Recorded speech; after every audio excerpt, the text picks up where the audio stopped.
Oh, the number one matter on the list for judgment today is CA/IB/78C of 2009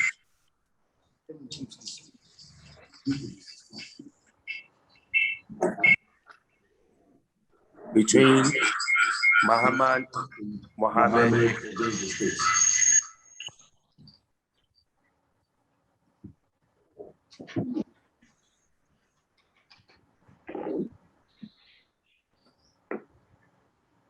Yes, next counsel, how do you appear? May please, my lords. R.A. Fashogbo for the appellant.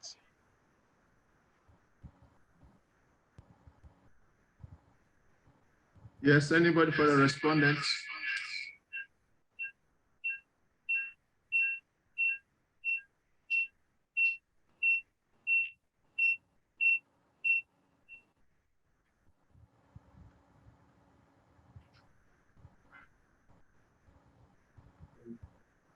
This is the judgment of the court in this appeal.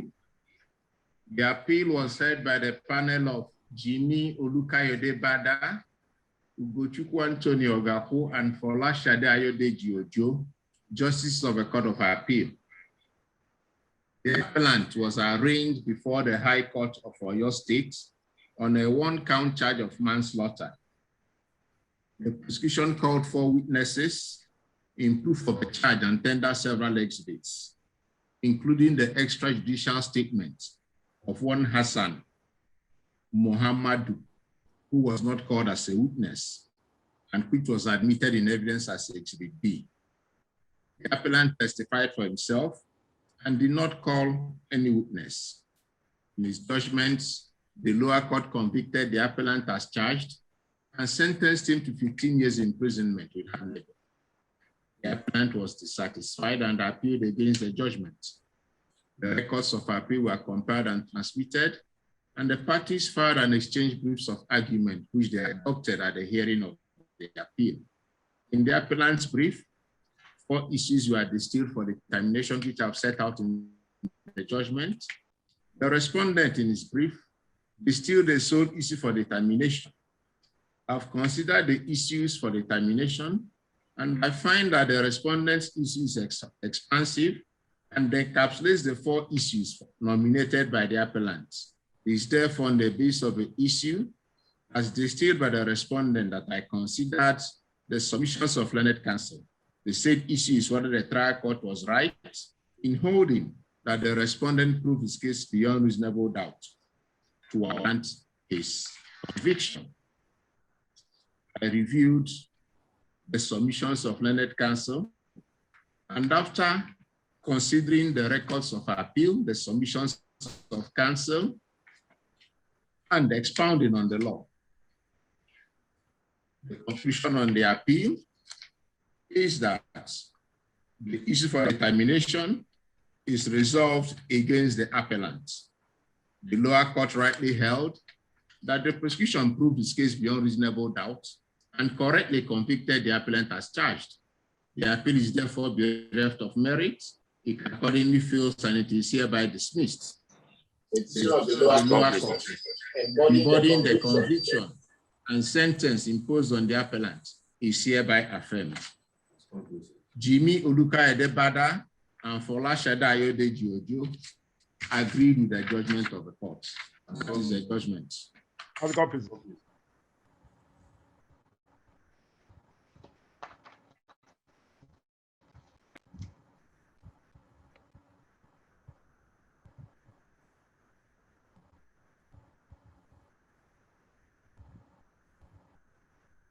Call the next one, please. Judgment in appeal number CA/IB/112 of 2019 between Kasim Shomefun against the state.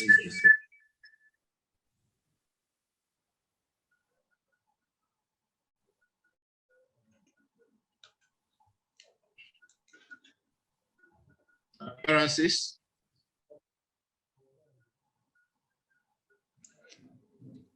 With utmost humility to my Lord, O.A. Shonoike, Miss, Chief State Counsel from the Ministry of Justice, Ogun State. Mr. Knight, your record, I think Mr. Oguni is in this matter. If you could unmute yourself, Mr. Oguni, so we can hear you. Unmute yourself, Mr. Oguni.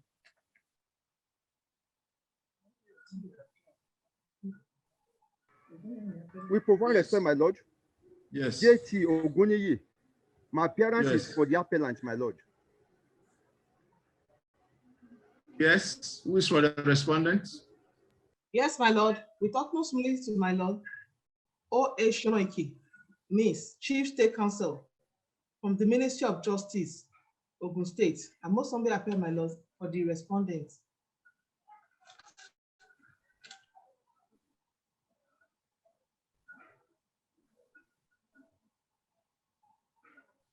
This appeal was heard by the panel of Jimmy Oluka Bada, Ugochukwu Anthony Ogaku, and Folashede Ayode Jiojo. The lead judgment and unanimous decision of the court was prepared by Ugochukwu Anthony Ogaku. Proceeds to pronounce on the decision of the court. The appellant was one of 3 accused persons who were arraigned before the High Court of Ogun State. The information preferred against the accused persons was 3 counts of conspiracy to commit murder, and accessory after the fact to murder. The appellant, who was the second accused person at the lower court, was charged and tried with the first accused person on the counts of conspiracy to commit murder and murder. The third accused person was charged alone on the count of accessory after the fact to murder. In the course of proceedings at the lower court, the third accused person, who was the appellant's father, died, and count 3 of the information was consequently struck out. The trial of the appellant and the first accused person continued to conclusion on the 2 counts of the charge against them. And at the end of the trial, the lower court convicted them as charged and sentenced them to death. The appellant being dissatisfied against the judgment, the extra notice of appeal on which the appeal was argued is the amended notice of appeal filed on the 5th day of July 2019, but deemed as properly filed on 27th May 2020. The records were compared and transmitted and deemed as properly transmitted on 27th May 2020. The parties had an exchange briefs of argument which ended upon at the hearing of the appeal, urging the courts to uphold their respective submissions in the determination of the appeal. The appellant in his brief nominated 2 issues for determination which I've set out. The respondent distilled a sole issue for determination. I have given due consideration the issues distilled by the parties, and I find the sole issue formulated by respondents succinct and apt, especially as the second issue distilled by the appellant is totally out of sync in the diacritical circumstances of this matter, since the appellant was not charged with armed robbery and conspiracy to commit armed robbery, which is the subject of the state's second issue.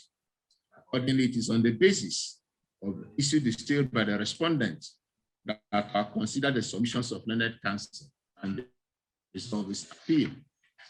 The said issue for determination is whether the learned trial court was right in upholding that the prosecution has proven the offense of murder against the appellant beyond reasonable doubt, while relying on the confessional statement of the appellant in convicting him, same having been corroborated by circumstantial evidence. Reviewed in extenso, the submissions of learned counsel on both sides of the divide, and in resolving the appeal, after due consideration of the facts of the matter, which as garnered from the cold printed records, show that the deceased, a commercial motorcycle operator, went for his day's business, but did not return home. As a result, his wife reported to the PW1, who organized a search party for the deceased. The search was fruitless, consequent upon which the report of a missing person was lodged with the police. Subsequently, The first accused person was apprehended as he was trying to sell the motorcycle, which the deceased used for his business as a commercial motorcycle. Flowing from the first respondent, investigations led to the arrest of the appellants. In the course of investigations by the police, the appellant took them to where the deceased was buried in a shallow grave. The appellant made 2 confessional statements, and the statements were admitted in evidence after the conduct of a voir dire. The defense of the appellant is a denial of the offenses charged, contending that he was being framed by a chieftain of the Odua People's Congress on account of a chieftaincy tussle between the said OPC chieftain and the appellant's father. The appellant retracted and resiled from his confessional statements. After considering the submissions of learned counsel and the ingredients to be proved in the offense of conspiracy to commit murder and murder charged, we conclusively arrive at the conclusion that the evaluation of evidence and ascription of probative value thereto is in the province of a trial court, which had the opportunity of hearing the testimony of the witnesses and observing their demeanor. And an appellate court will not generally interfere with the findings of a trial court unless the same is shown to be perverse. Put differently, an appellate court will not ordinarily interfere with the findings of facts made by a trial court on credibility of witnesses, unless it is shown that such findings are perverse or are not the result of proper evaluation of the evidence. The findings of facts and conclusions reached on the evidence by the lower court are definitely not perverse. The appellant's failure to show that the findings are perverse signifies a lack of merit in this appeal. In conclusion, the lower court rightly held that the substantive charge of murder was proved beyond reasonable doubt, and was correct to also hold, flowing therefrom, that the count of conspiracy was equally proved beyond reasonable doubt. The issue for determination is therefore resolved against the appellant. The appeal lacks merit, it fails, and it is hereby dismissed. The decision of the lower court embodying the conviction and sentence imposed on the appellant is hereby affirmed. That is the judgment of the court. Bada and Ojo agreed with the lead judgment. As accomplices. As accomplices.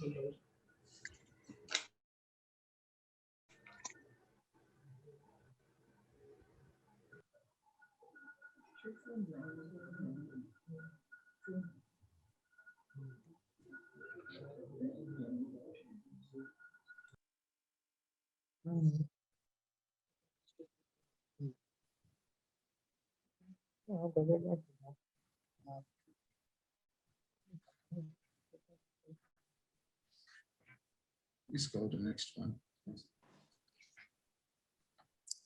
The appeal number CA/IB/293C of 2019. And against the state.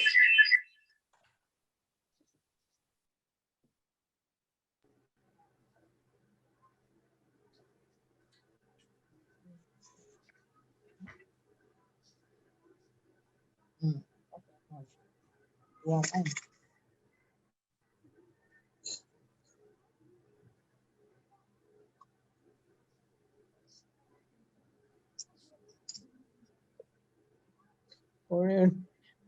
Francis, We provide respect, my lord.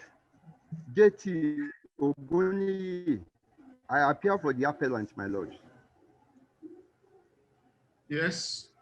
We prefer respect to this honorable court. F.E. Bolarinwa Adebowale is a company, my lord.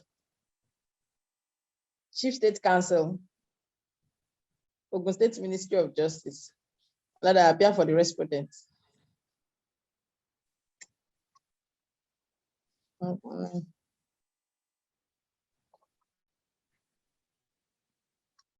The judgment of the court in this appeal was prepared by Ugochukwu Anthony Ogahu.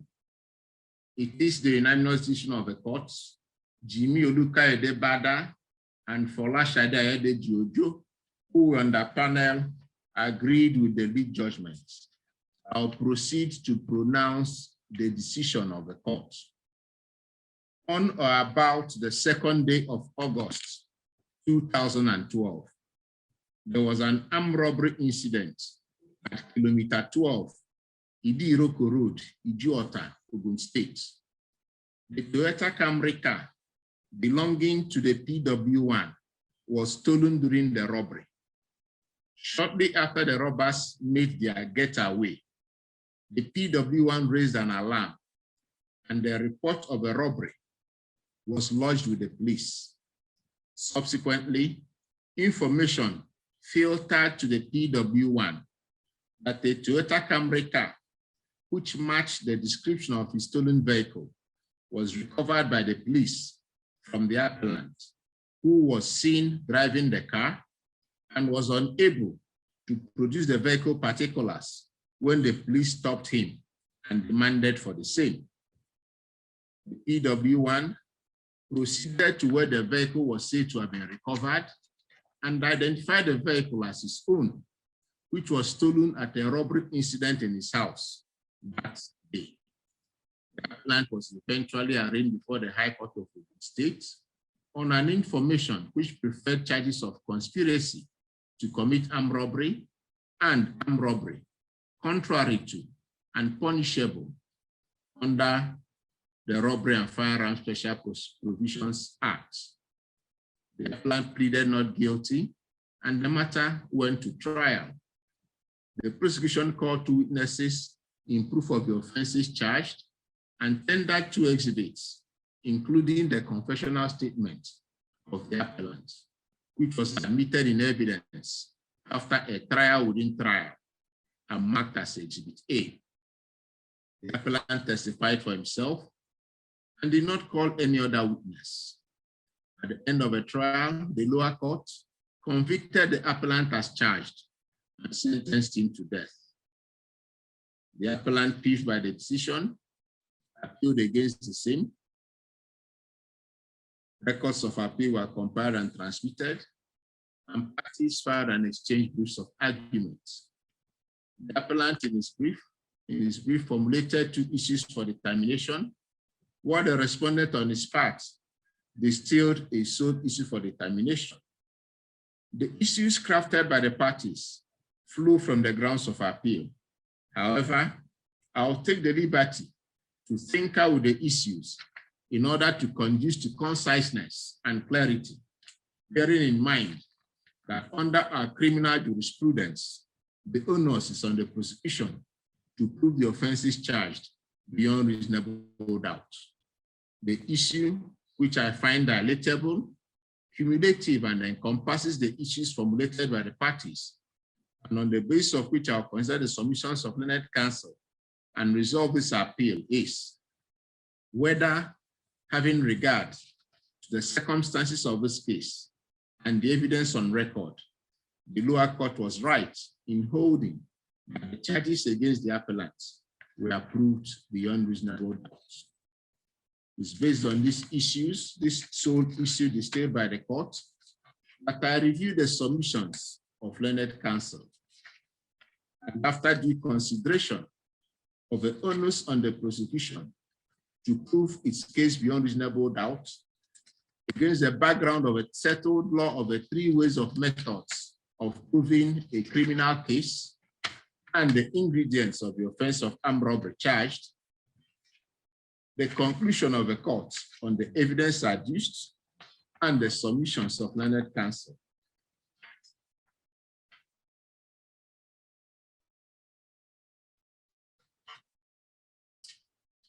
is that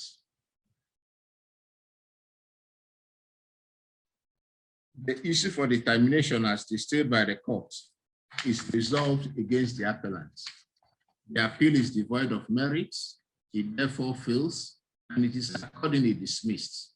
The judgment of the lower court is hereby affirmed. That is the As judgment. the court pleases. I thank my Lord for a well-considered judgment.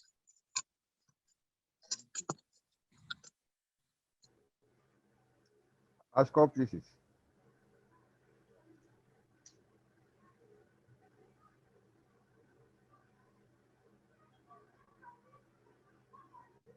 The next one, please.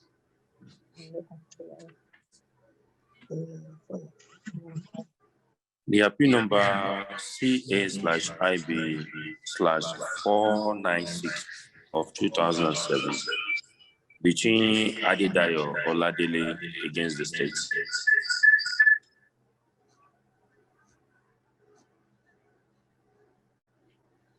Appearances? Any representation by counsel in this matter? With profound respect to the Honorable Court, Abimbola Akisanya.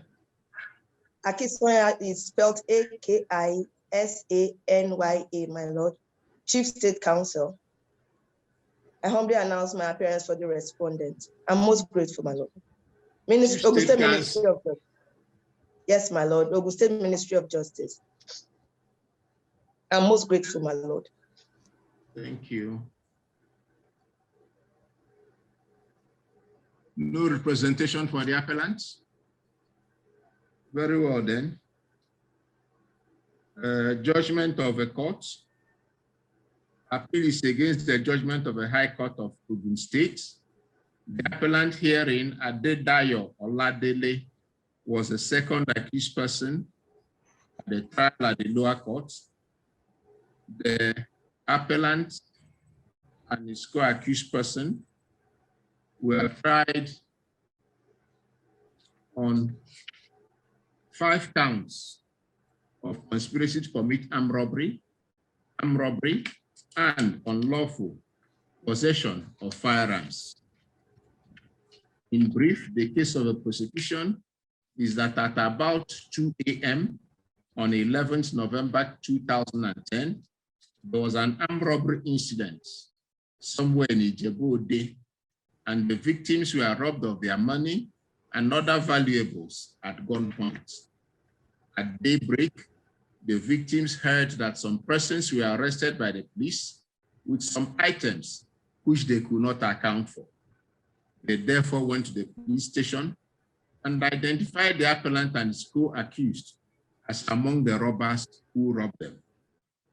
The appellant's case is a denial of the offenses charged. He stated that he was arrested by the police as he left his barber shop to go and see his elder sister, who had called him to say that she was not feeling well. He retracted the confessional statement he made, stating that he did not make any statement, but that the police just gave him a paper to sign. In proof of its case, the prosecution called one witness, the IPO, who investigated the matter at the state CID at Beokuta after the matter had been transferred from the police station where the appellant was arrested.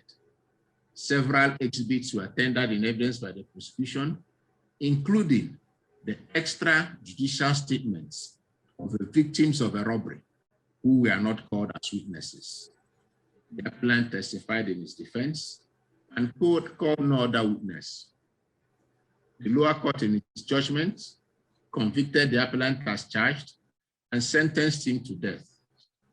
The appellant was dissatisfied, appealed against the judgment. Records were compiled and transmitted. Parties filed and exchanged briefs of argument. The appellant further filed a reply on points of law. However, at the hearing of the appeal, the learned counsel for the appellant withdrew the said reply on points of law, and the same was accordingly struck out. The appeal was therefore argued on the appellant's brief and the respondent's brief. The learned counsel urging the court to uphold their respective submissions in the determination of the appeal. The appellant formulated 4 issues which I've set out in the judgment. The respondent crafted the sole issues for determination, which is also set out. It is my informed view that a sole dispensable issue, which will be cumulative with the issues detailed by the parties will suffice for the termination of this appeal. I will therefore take the liberty to think out the issues in order to arrive at a succinct, concise, and apt issue. The issue which I find arduous, and on the basis of which I consider submissions of learned counsel and resolve this appeal, is whether the lower court rightly held that the offenses charged will prove beyond reasonable doubt, so as to warrant the conviction and sentence of the appellants. I proceeded to review the submissions of learned counsel. And in resolving the appeal, this is what I said.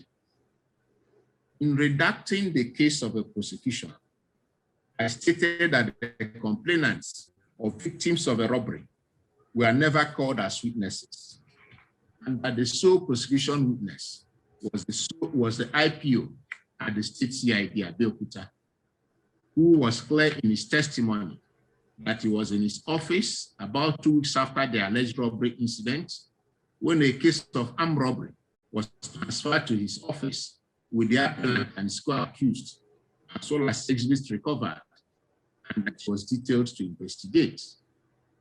So the sole prosecution witness did not arrest the appellant or recover any of the exhibits. Indeed, even though he testified that he visited the scene of the crime, the visit was at least 2 weeks after the alleged robbery incident. The police officers who arrested the appellant and recovered the allegedly stolen items were not called as witnesses.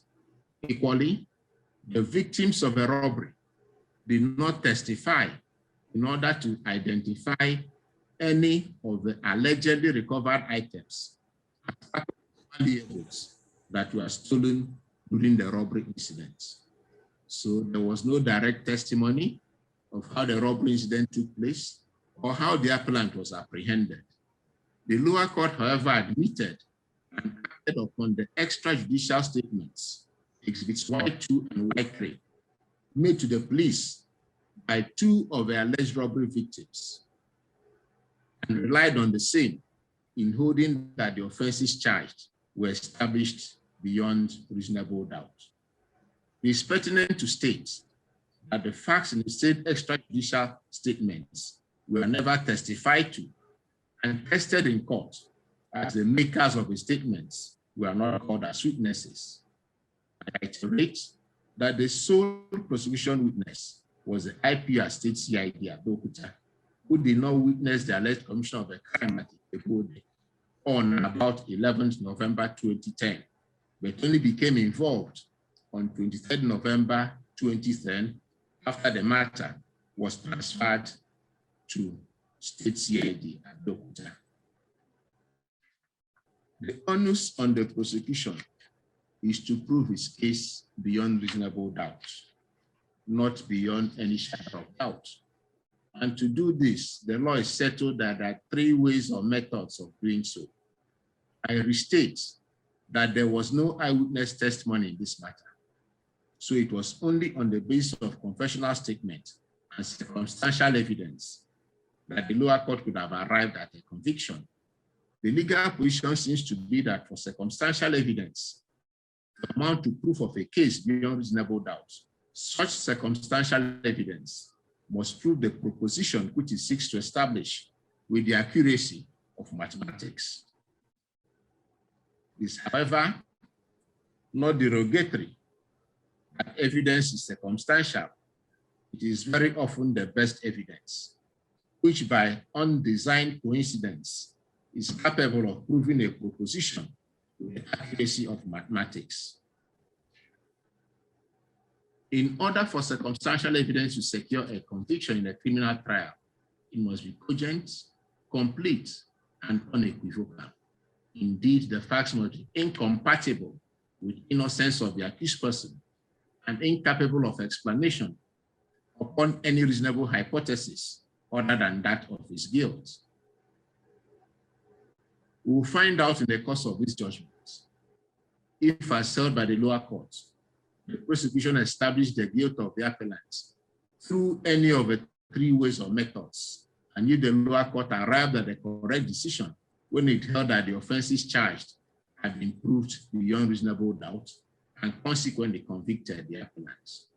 It has to be borne in mind that the evidence which a court is to act upon and ascribe probative value to is legally admissible, credible evidence.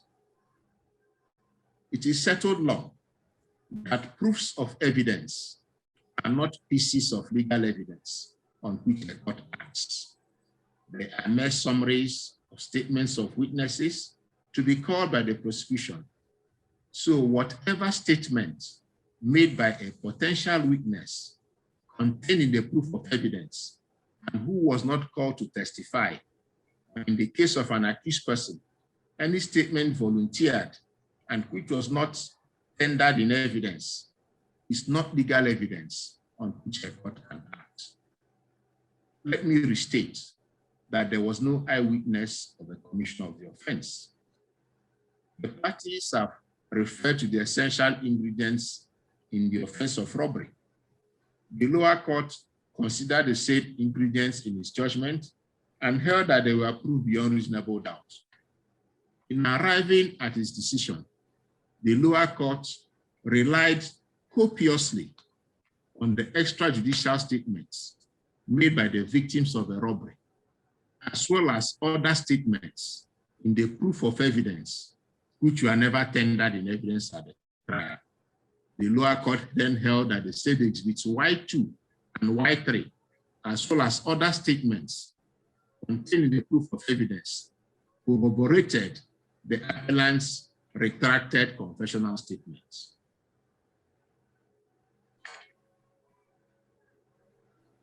In holding that the offenses charged were proved beyond reasonable doubt, the lower court relied on the extrajudicial statements of the victims who were not called as witnesses and the evidence of a sole precision witness, the IPO. The law is settled beyond peradventure that the extrajudicial statement made by a potential witness and who was not called to testify in court cannot be accorded any probative or evidential value. The evidence of a sole prosecution witness was a summation of what was contained in the case file that was transferred to him. The appellant was arrested by other policemen who were not called as witnesses. The exhibits were recovered by other policemen who were not called as witnesses. The appellants and the said exhibits were bundled and transferred to the sole prosecution witness about 2 weeks after the robbery. The testimony of a sole prosecution witness, which the lower court relied upon in this regard, was a redaction of what other police officers had done before the matter was transferred to the state CID. Victims of a crime who were not called as witnesses stated in their judicial statements. Let me repeat that the sole prosecution witness did not witness the commission of the crime. And what the victims told him happened, or what was done before the case was transferred to state CID, is neither what the sole prosecution witness saw, observed, nor actually did. Without a doubt, it is hearsay. It is strike law that the evidence of a police witness on what a prospective witness told him in the course of investigation is hearsay and inadmissible. The evidence of a police witness is the evidence of what he saw, observed, and actually did in the course of his investigation. The regurgitation by the sole precision witness of what the victims of a crime told him and what was done by other police officers who were not called as witnesses remains hearsay as a direct oral testimony. Hearsay evidence is inadmissible and does not command any probative value. Still on the extrajudicial statements of the victims of the robbery, the respondent argued that the said statements are admissible under sections 39 and 83(1)(a)(2) of the Evidence Act. The stipulations of Section 39 of the Evidence Act deal with the admissibility of statements made by persons who cannot be called as witnesses. It is a question of whether a person can be called as a witness or not. And the facts have to show that the circumstances are such for the state section to be revoked. There is nothing on record showing that the prosecution made out a case that the victims of a robbery would be called as witnesses. Indeed, the sole prosecution witness testified under cross-examination that he did not know if the victims of a robbery were alive or not. With respect to Section 831A2 of the Evidence Act, which deals with admissibility of documentary evidence as to facts in issue in a case, it provides that the statement is to have been made in the performance of a duty to record information. There is nothing on record to expect that the victims of a robbery made exhibits Y2 and Y3 also on the performance of any duty to record information. Accordingly, the stipulations of sections 89 and 83 of the Evidence Act are not applicable in the diacritical circumstances of this matter. It is pertinent to state that admissibility is one thing, and the weight to be accorded to the admitted evidence is an entirely different kettle of fish. The victims of a robbery were not called as witnesses, so their story in their extrajudicial statements was never tested under cross-examination. The law that the evidence in chief of a witness who is not produced for cross-examination cannot be acted upon by a court. It is even more so it's an extrajudicial statement made by a person who was not called as a witness. The veracity of the contents of exhibits Y2 and Y3 has not been proved since the victims of a crime were not called as witnesses. Statements cannot be used as proof of the truth of what they contain. Circumstances, there was no legally admissible evidence adduced by the prosecution which established the ingredients of the offense of robbery that the offense charged was proved beyond reasonable doubt. We turn next to the appellant's confessional statement, exhibit AA. It is settled law that there is no evidence stronger than a person's own admission or confession. A confessional statement by an accused person is potent evidence in the hand of the prosecutor for proving a charge. It is the best and safest evidence which to convict. The appellant's statement, exhibit AA, is a confessional statement. The appellant retracted the said confession, the said statement at the trial. However, the retraction does not ipso facto render the statement inadmissible in evidence. Indeed, the court can still convict on the basis of such retracted confessional statement. However, before the court can so convict, the court is to test the veracity of a statement by applying the 6-way tests and looking for other credible evidence outside the statement, which make it possible that the confession is true. The lower court referred to these 6-way tests in seeking other evidence to ascertain the veracity of a confessional statement. The lower court relied on the inadmissible evidence in the extrajudicial statements of the victims of a robbery and the testimony of a sole prosecution witness, which I've already held as hearsay and command probative value. The law I repeat is that a court is only to act upon and ascribe probative value to legally admissible credible evidence. It is therefore beyond confutation that there were no facts established before the lower court by credible evidence, no matter how slight, on which the veracity of the confessional statement will be determined. The testimony of the sole prosecution witness is hearsay, and the exhibits Y2 and Y3, the extrajudicial statements of the victims, have no probative value, and therefore made bold to hold that the confessional statement exhibit AA was not such on the basis of which the prosecution would have proved the guilt of the appellant, the same having been retracted, and the lower court was wrong to have convicted based on the said statements. The circumstantial evidence relied upon is that the appellant was said to have been arrested with the stolen items soon after the robbery, and on the basis of which the respondent invoked the stipulations of Section 167A of the Evidence Act. In the first place, the police officers who were said to have arrested the appellant were never called as witnesses. Secondly, the victims of the robbery were never called as witnesses to identify the recovered items as property that was stolen from them during the robbery incident. The circumstantial evidence on record is therefore not based on evidence that can be accorded probative value. In the absence of any credible evidence, I do not find the circumstantial evidence compelling. It is definitely not such that proves the proposition which it seeks to establish with the accuracy of mathematics.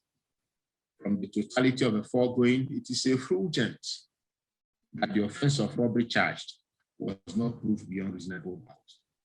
The appellant was entitled to the full benefit of the doubt. The appellant was also convicted in count 5 for unlawful possession of firearms, contrary to Section 4 of the Firearms Act. I have gone through the judgment of the lower court with the finery of a judicial tooth comb, and I was unable to see where the lower court considered whether the ingredients of the offense were proved beyond reasonable doubt. The offense of unlawful possession of firearms requires the prosecution to establish the ingredients that the accused person was found in possession of firearms, that the firearms are within the meaning of the act, and that the accused person had no license to possess them. There is totally lacking, in the case of a prosecution, any evidence to prove the ingredients of the offense charged. There is no proof that the appellant was found in possession of a firearm, as the police officers who are said to have arrested him with firearms, exhibits HIK and HIL, were never called as witnesses. Furthermore, the sole prosecution witness did not adduce any evidence to prove that the exhibits HIK and HIL were indeed firearms within the meaning of Section 2 of the Firearms Act, and he expressly stated under cross-examination at page 92 of the records that it was not the one who recovered the exhibits.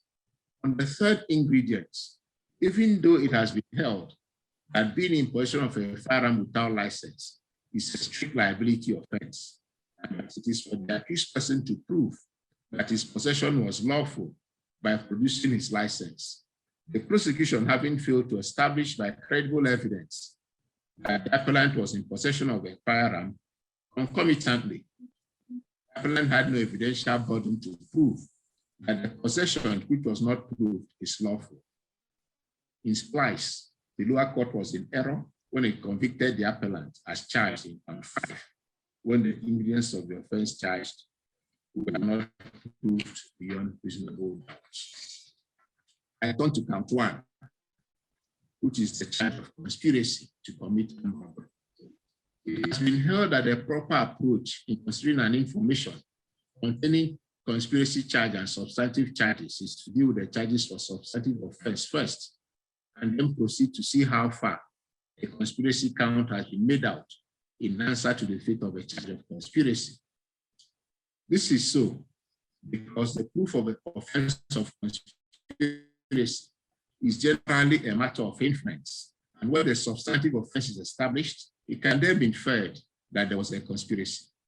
This was the approach adopted by the lower court when it first considered the substantive counts of armed robbery, and having held the same proof, proceeded to infer conspiracy to commit the offense. There was no independent evidence adduced by the prosecution in proof of a conspiracy charge. It's on the basis of the same evidence in respect of a substantive offense of conspiracy, of robbery, that the offense of conspiracy to commit robbery is to be inferred. Forgive me for being repetitive, but let me reinstate that there was no independent direct evidence of acts of conspiracy against the appellants. It was based on the same evidence on which the lower court convicted for armed robbery, it inferred and convicted for conspiracy to commit armed robbery.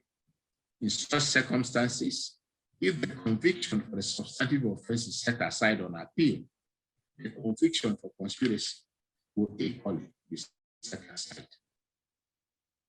The appellant's appeal, having succeeded in respect of a substantive offense of armed robbery, it is indubitable that the conviction for the offense of conspiracy to commit armed robbery cannot stand, since there is no independent evidence in proof of conspiracy.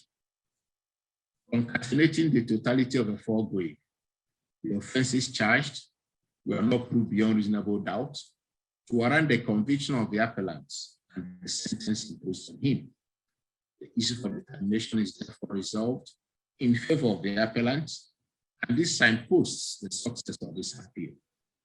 The prosecution having failed to prove the offenses charged beyond reasonable doubt, the appellant is entitled to be discharged and acquitted.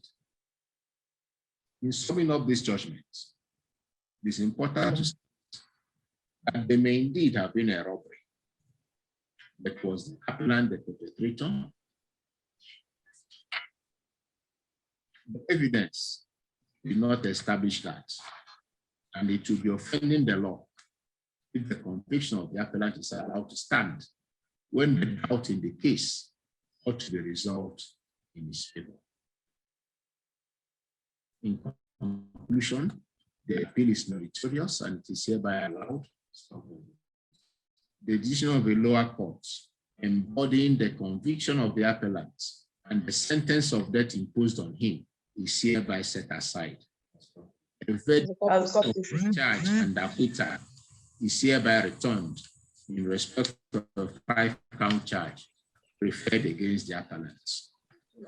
Jimmy Olu and Fashade Ayodeji agreed with the that is the judgment.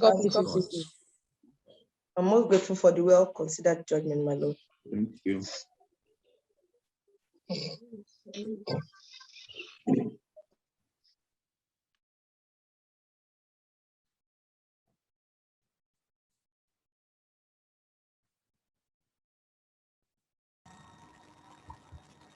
Hold on, next one, please.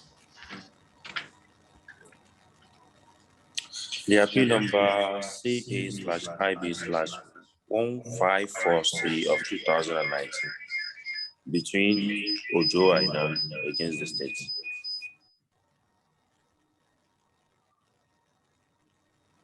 With profound respects to my lord, Aderemi Oguntoye. My lord, my humble appearance is for the appellant. Aderemi Oguntoye. Yes, for the appellants. Yes, my lord. Thank you, sir. Yes. Anybody for to my lord? Yes. I am A.M. Adebayo. Yes. A.M. Adebayo. Yes.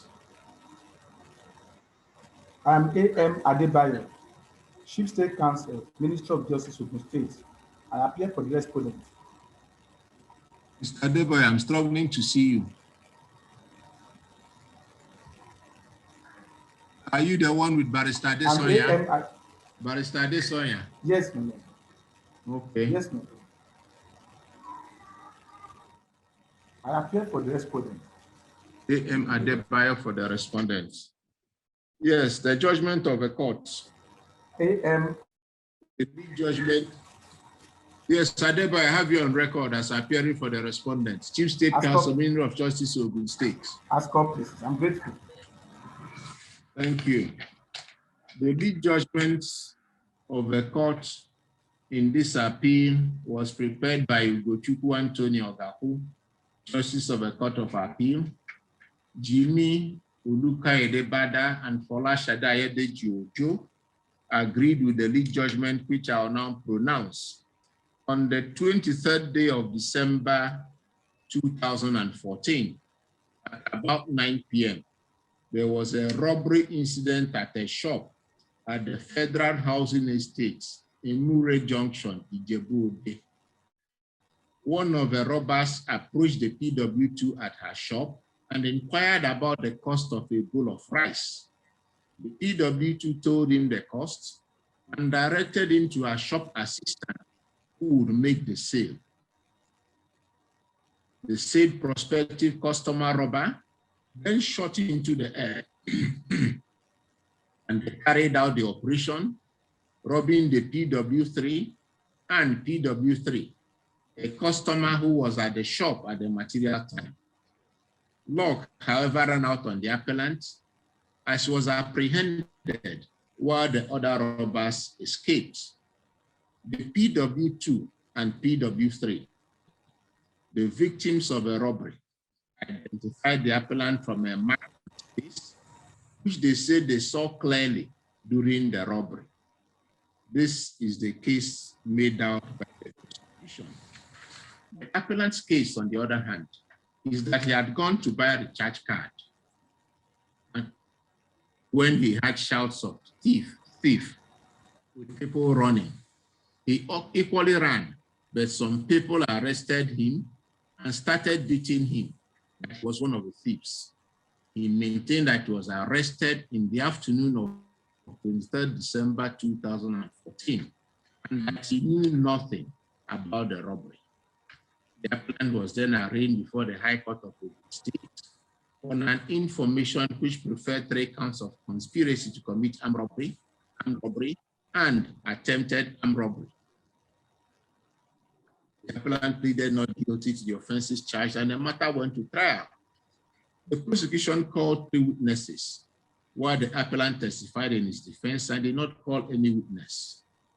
The lower court at the end of the trial convicted the appellant as charged and sentenced him to death. The appellant, being dissatisfied with the judgment, appealed against the same. In prosecution of the appeal, the record of appeal was compiled and transmitted, and the parties filed and exchanged briefs of argument, which they adopted and relied upon at the hearing of the appellant formulated 2 issues for determination in his appeal, which I've set out in the judgment. The respondent determined 2 issues for appeal for determination, also set out. The issues crafted by the parties are the same 2 and top pence. This being so, and since the issues are rooted in the grounds of appeal, it's on the basis of the issues as nominated by the appellant, consider the submissions of learned counsel and resolve this appeal. I proceeded to consider the submissions of learned counsel, and after due consideration of your charged, the burden on the prosecution, and the method of proof on the prosecution, I conclusively held that the issues for determination are resolved against the appeal is bereft of merit, the appeal fails, and it is hereby dismissed. The decision of the lower court embodying the conviction and sentence of death imposed on the appellant is hereby affirmed. That is the judgment of the court. As a call, please. As court pleases. We are very grateful for a well-considered judgment. We thank you, Your Lordship.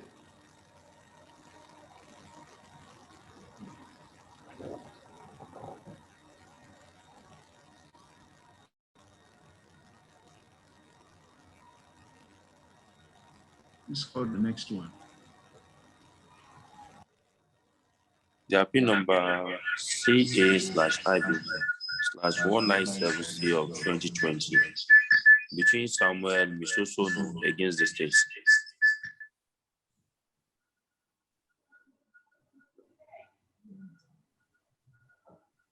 May it please my lord. Sorry, hold on, please. Sorry, I was waiting for the court to indicate for counsel to appear. Yes, Mr. Ogunshaki, appearance. Yes, my lord. With profound respect to the honorable court, sir. Nas Ogunshaki, my lord, Okay. I'll proceed to deliver the judgment of the court. The appellant was one of 3 accused persons arraigned before the High Court of Ogun State on an information preferring 2 counts of conspiracy to commit murder and murder. This one just go off and the meeting end itself, start converting. This one? Yes. Appellant. I have to go back again and start another recording, but that one, thank God, is safe. The appellant was the 3rd accused person before the lower court. At the end of the trial, the lower court in its judgment convicted the accused persons as charged and sentenced them to 7 years imprisonment with hard labor on the count of conspiracy to commit murder and to that on the count of murder. By an order of this court made on 27th of January 2020, the appellant was granted extension of time to appeal against the judgment of the lower court and was granted 7 days within which to file his notice of appeal. Pursuant to this order, the appellant filed his notice of appeal within time. Records of appeal were compiled and transmitted, and the parties filed and exchanged briefs of arguments. At the hearing of the appeal, Nas Ogunshaki Esquire, learned counsel for the appellant, adopted and relied on the appellant's brief and urged the court to allow the appeal. He brought to the notice of the court the related appeal filed against the judgment subject of his appeal by the 2nd accused person at the lower court.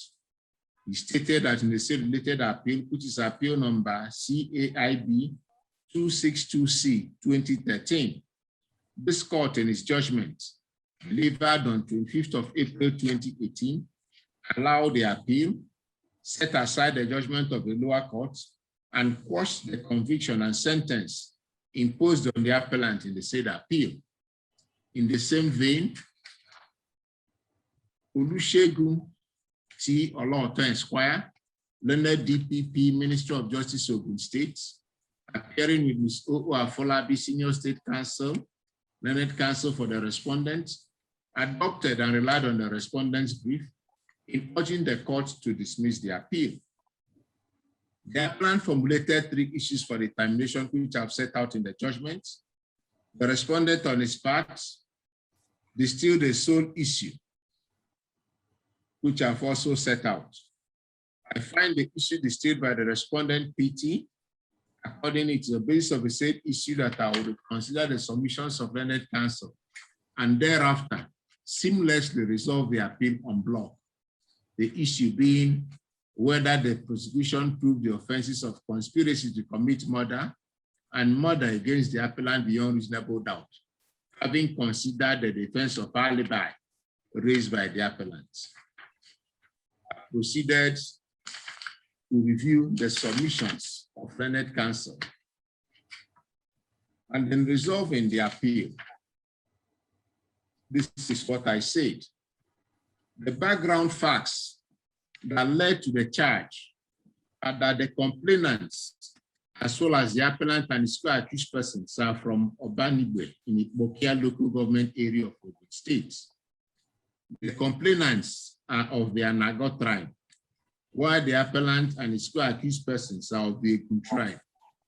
There had been a long-standing confrontation and disputation between the Anagos and the Eguns. While the Anagos celebrate the Oro Festival, the Eguns celebrate the Sambweto Maxiwet Festival. The provenance of a charge is in the celebration of the Oro Festival by the Anagos.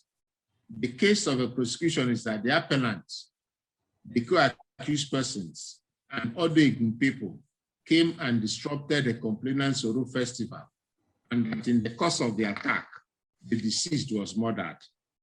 The narrative of the appellant and the other co-accused persons is that they were the ones who were in fact attacked by the Anagos during the celebration of the Oro festival, and that they sustained gunshot wounds, and that a traditional healer removed the pellets from their bodies.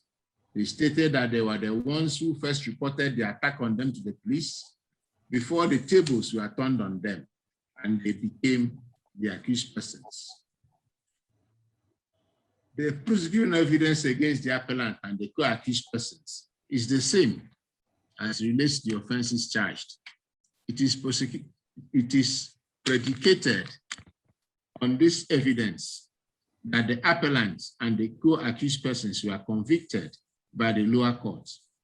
The learned counsel for the appellant has drawn the attention of this court to his previous decision in appeal number CAIB 262C 2013, delivered on 25th of April 2018.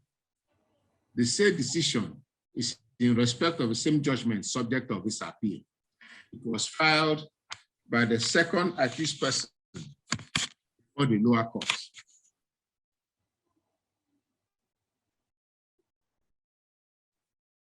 And who was convicted based on the same evidence which the appellant hearing was convicted.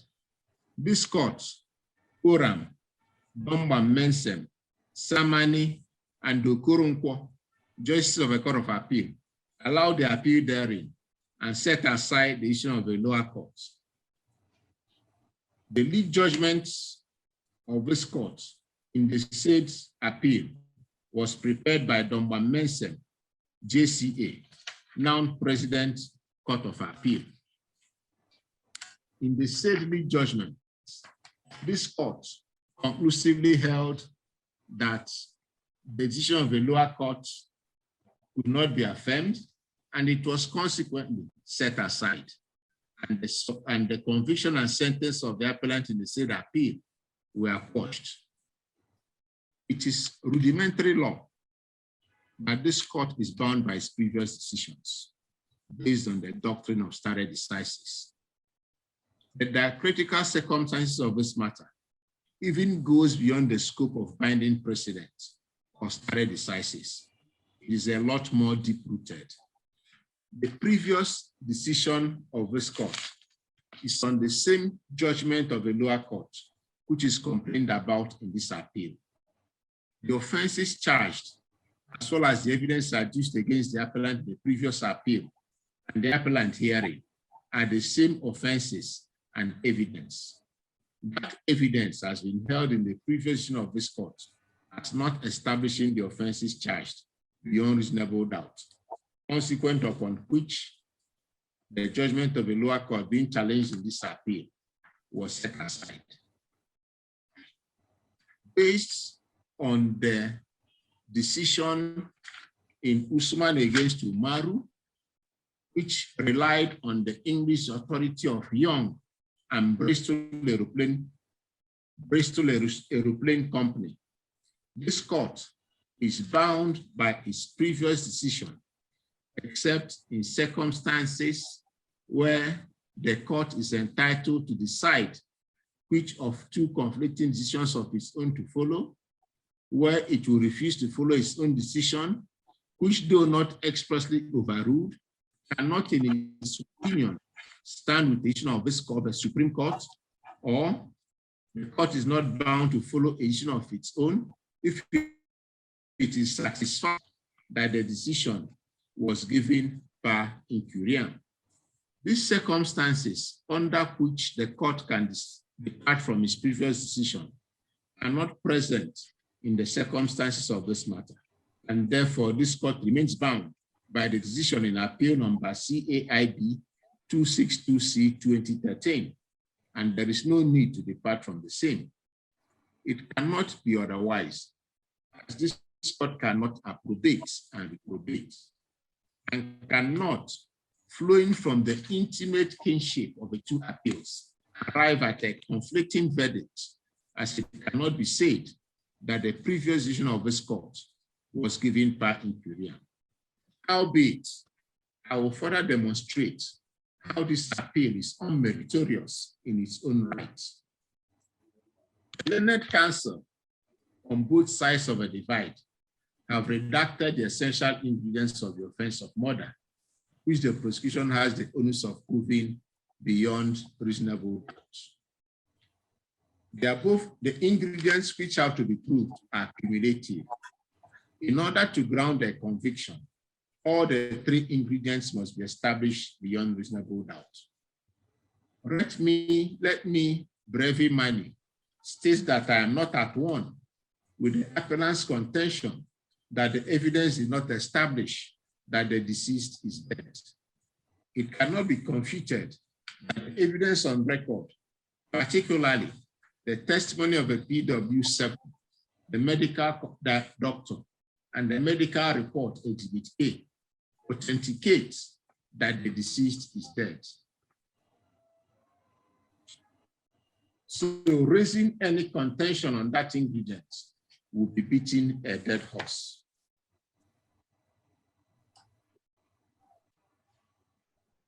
It is my informed view that the critical consideration in this appeal are the second and third ingredients. In order to secure a conviction, the prosecution must prove beyond reasonable doubt the act or omission of the appellant, which directly or indirectly caused the death of the deceased. The prosecution has to establish not only that that act of the appellant caused the death of the deceased, but that in actual fact, the deceased died as a result of the said act of the appellant, to the exclusion of all other possibilities. The evidence has to also establish beyond reasonable doubt that the act or omission of the appellant, which caused the death of the deceased, was done intentionally with full knowledge that death or grievous bodily harm was the probable consequence. Most often in criminal trials, the crucial issue is not ordinarily whether the offense was committed. It is often whether the persons charged are the culprits. In the circumstances of this matter, whether the evidence established that the act of the appellant, which caused the death of a deceased. In order to unravel this issue, it is pertinent to properly contextualize the testimony of the prosecution witnesses. The prosecution called a total of 7 witnesses. However, it is only the PW1 and PW3 who gave evidence of being present when the deceased was said to have been attacked by the appellant and his co-accused persons. The PW2 in his testimony stated that he had left where the Oro Festival was celebrated before the attack took place, while the PW4 was never present at Obanibo where the incident happened. The PW5 and PW6 were the IPOs, while the PW7 was a medical doctor. So the only eyewitness testimony which can be resorted to ascertain if the required ingredient was proved are the testimony of PW1 and PW3. The appellant has forcefully argued that the testimony of a PW1 and PW3 in the witness box is inconsistent with the extrajudicial statements made to the police. It was posited that in their extrajudicial statements, the PW1 and PW3 stated that the appellant and the other accused persons shot at the deceased with a gun, while in their evidence in court, they testified that the deceased was attacked with machete and sharp objects. To challenge and contradict the PW1 and PW3, their extrajudicial statements were admitted in evidence under cross-examination as exhibits A and B. This notwithstanding, the lower court felt comfortable to hold that the testimony of a PW1 and PW3 on the attack of a deceased by the appellant and the other co-accused persons was not challenged or contradicted. This notwithstanding, the necessary consideration is what is the effect of the inconsistency between the extrajudicial statements of a PW1 and PW3 and their testimony in court. This brings us to the inconsistency rule. I set out the inconsistency rule in the judgment, and I further state that the well-settled position of the law is that where a witness made a statement,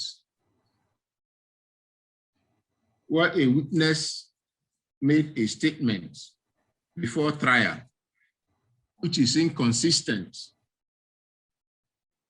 with the evidence he gives in court on a material point, and gives no cogent reasons for the inconsistency,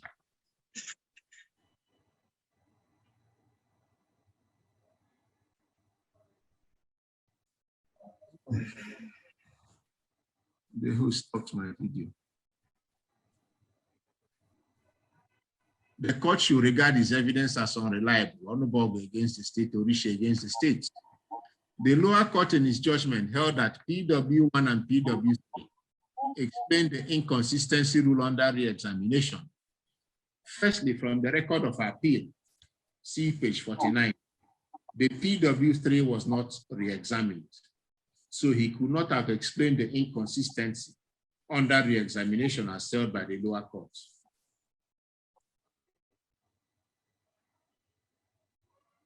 It's okay, it's done. The explanation of a PW1, which the lower court held satisfactory, is the testimony of a PW1 under re-examination. That is not the one that wrote the extrajudicial statement Exhibit A. The lower court then went to town in its judgment at page 248 of the records to provide reasons why the inconsistency rule had been satisfactorily explained. I do not think that this is permissible under the law. I will return to this anon. Undoubtedly, the inconsistency as to whether the act of omission of the appellant and his two accused persons was shooting the deceased with a gun or using machete and sharp objects to inflict cuts or wounds on him is material. It cannot be waved away as a miniature contradiction or inconsistency. I do not lose sight of the fact that in the self-same exhibits A and B, the PW1 and PW3 stated that the deceased was caught with a machete and stabbed. But the allusion to being caught with machete and stabbed is after the deceased had been shot dead. In the words used in Exhibit A, it was the corpse of the deceased that was macheted, in quotes, macheted. Accordingly, the existence of material contradiction and inconsistency cannot be confuted. It is settled law that where there are material contradictions and inconsistency in the evidence of the petition, the accused person is entitled to be given the benefit of the doubt so created as a result of the inconsistencies. It is for the witnesses to explain inconsistencies. It is not the function of the lower court to provide the explanation for the inconsistency in the manner it did. The lower court ought to have given the appellant the benefit of a doubt arising from the material contradiction and inconsistencies in the evidence of the prosecution. In the peculiar circumstances of this matter, the lower court was wrong not to have applied the inconsistency rule and treat the PW1 and PW3 as unreliable. The indubitable consequence of the PW1 and PW3 being treated as unreliable witnesses is that there is no evidence of any act of the appellant which would have caused the death of the deceased, since the PW1 and PW3 are the only prosecution witnesses who were present when the alleged attack on the deceased took place. The matter does not end there, at least not yet. Aguendo, if it is contended that the testimony of a PW1 and PW3 can be relied upon as establishing that the act of the appellant and his accused persons caused the death of the deceased, was the machete cuts and stab wounds, the prosecution evidence still does not establish that the deceased died as a result of that act, to the exclusion of all other possibilities. The PW7, the medical doctor, in his testimony stated that the deceased died from hemorrhagic shock arising from stab wounds. But under cross-examination at page 73, he stated that it is possible that the stab wound he noticed would be caused by a sudden fall on a sharp object. Without a doubt, the evidence adduced by the prosecution did not establish beyond reasonable doubt that the act or omission of the appellant caused the death of the deceased, and that the said act or omission which caused the death was intentional, with full knowledge that death or previous bodily harm was a probable consequence. The appellant was entitled to full benefit of the doubt. The appellant's contention that the alibi he raised was not investigated is not correct. Quite apart from the fact that the appellant's alibi of having come out from his house when he had the Anago people attacking the first accused person at the lower court is imprecise as to what was to be investigated in that regard. The testimony of a PW5 and PW6, the IPOs, is that they investigated the alibi raised. So the defense of alibi, which means elsewhere, does not avail the appellant. With regard to the conviction for conspiracy, the lower court relied proof of conspiracy, the same facts on which it held that the substantive offense of murder had been proved. Having held in this judgment that evidence did not establish the substantive offense, the appellant's conviction for conspiracy cannot stand. The law is now firmly settled by a plethora of authorities that it is better for 90 persons to escape than for one innocent person to suffer. In alice verbis, it is better to acquit 9 guilty men than to convict an innocent man. In a coda, the issue for determination is resolved in favor of the appellant. The prosecution did not prove the offense of conspiracy to commit murder and murder against the appellant beyond reasonable doubt to warrant his conviction by the lower court. The concatenation of the foregoing is that this appeal is meritorious and it succeeds. The decision of the lower court delivered on 18th of January 2013, embodying the conviction of the appellant and the sentence of 7 years imprisonment without labor imposed on him in count 1, and the sentence of death imposed upon him in count 2, is hereby set aside. A verdict of discharge and acquittal is hereby returned in respect of the 2 counts of information prepared against the appellants. Jimmy Olukayode Bada and Folashade Ayodeji Ojo agreed with the lead judgment. That is the decision of the court. Well, I thank my Lord, sir, for this well-considered judgment. Indeed, very painful on behalf of the appellant, sir. I wish my Lord all the best. Thank you very much, my Lord, sir. Thank We also you. thank my Lord for the well-considered judgment. Thank you, Learned Counsel. And with that last judgment, we have come to the end of these proceedings, this virtual hearing for the delivery of judgments. I wish you the best for the rest of the day, and the court will now rise. Court.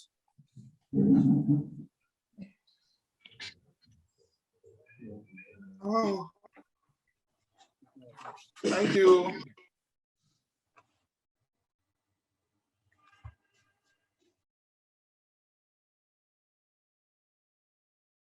All right.